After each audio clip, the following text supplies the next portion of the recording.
അന്ധവിശ്വാസത്തിന് അടിമപ്പെടുന്ന ഒരു കൂട്ടം ജനങ്ങൾ. വിശ്വാസമാകാം, പക്ഷെ അമിതമാകരുത്, അന്ധവുമാകരുത്. അങ്ങനെ വിശ്വസിക്കുന്ന ഒരു വ്യക്തിയാണ് ഞാൻ.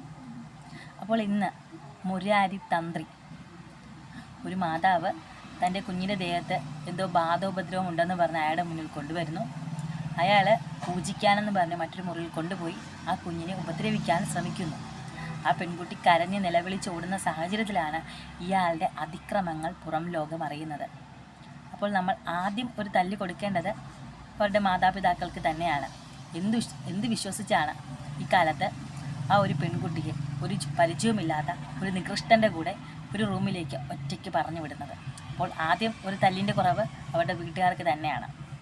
പിന്നെ രണ്ടാമത്തെ കാര്യം, നിങ്ങൾ അമിതമായിട്ട് വിശ്വാസങ്ങളിൽ അടിമപ്പെടുമ്പോൾ നമ്മുടെ വിശ്വാസത്തെ ചൂഷണം ചെയ്യാൻ പലരും ഇങ്ങനെ പൊട്ടിപ്പുറപ്പെട്ടുകൊണ്ടേയിരിക്കുമെന്നുള്ളത് മനസ്സിലാക്കുക. ഇങ്ങനെയുള്ളവന്മാരെ തഴച്ചു വളരാൻ അനുവദിക്കുന്നത് നമ്മൾ തന്നെയാണ്. ഒരു ഓട്ടോറിക്ഷ ഡ്രൈവർ ഒരു നിമിഷം കൊണ്ട് ഒരു ജ്യോത്സ്യനായി മാറുന്നു.